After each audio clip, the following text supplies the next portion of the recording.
Preventing the spread of avian influenza to a poultry site is critical.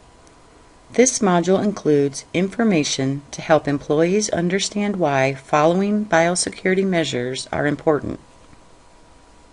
Employees play a critical role in preventing the introduction of avian influenza onto a poultry site. Therefore, employees need to understand what biosecurity is and why biosecurity protocols need to be followed. Avian influenza can be transmitted in several ways. By learning how it is transmitted, employees will understand why it is so important to always follow the biosecurity protocols. Learning the role of the perimeter buffer area and how to respect the line of separation will ensure that you do not expose the birds in your care to avian influenza. First, it is helpful to understand what biosecurity is. Biosecurity involves a series of management practices designed to prevent the introduction and spread of disease agents, in this case avian influenza, onto a poultry and egg production facility. Various biosecurity measures, when properly implemented, will help reduce the risk of spreading avian influenza during everyday activities. These include movement of poultry, personnel, equipment, and other materials. Avian influenza can be transmitted in several ways. Understanding these routes can help determine biosecurity measures on a poultry site. Routes of transmission to be discussed include aerosol, oral, direct contact, and indirect transfer by fomites or objects.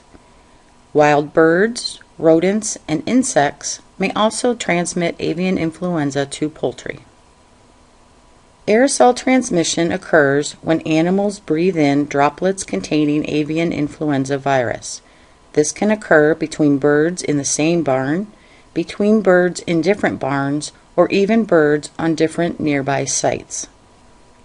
Oral transmission occurs when an animal consumes pathogens, such as the avian influenza virus. Avian influenza may be present in contaminated food or water.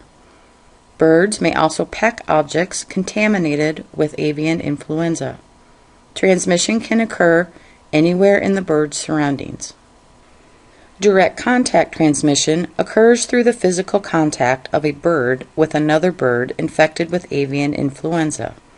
Avian influenza may be transmitted through blood or other body fluids when birds rub on each other, when pecking another bird occurs, or when they contact objects contaminated with avian influenza virus or fomites.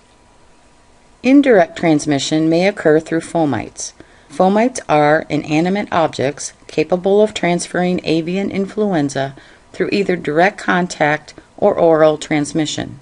Fomites, such as equipment, tools, clothing or boots, vehicles, cages, egg handling equipment, or other items may become contaminated with avian influenza.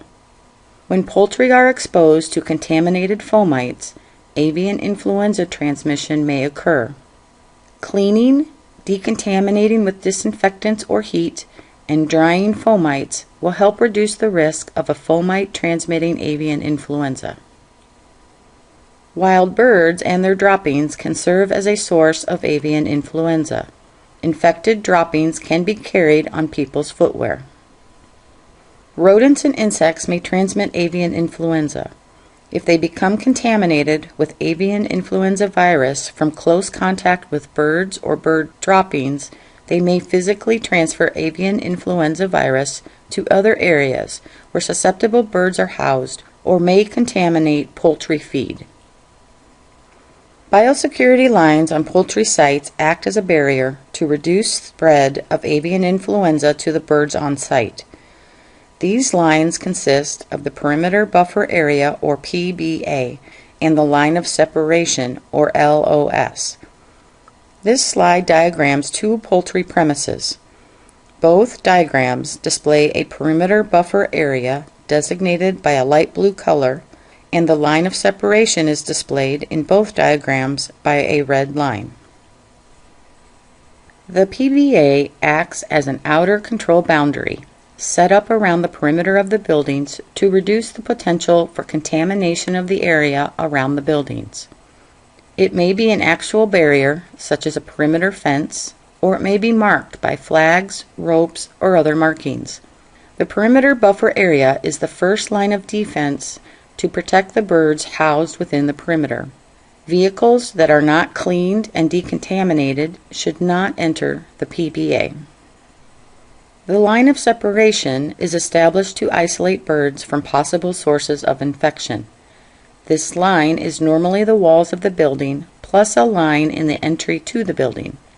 A site may have as many lines of separation as there are buildings, or buildings connected by a hallway may all be within one line of separation.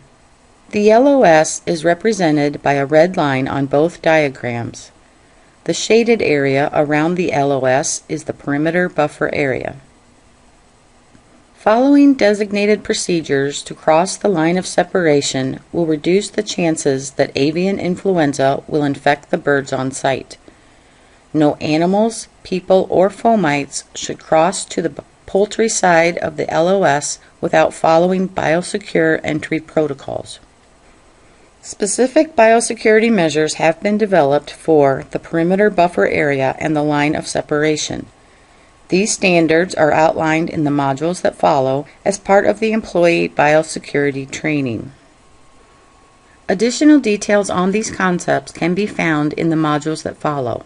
Please proceed to the additional biosecurity modules in order to complete this employee biosecurity training.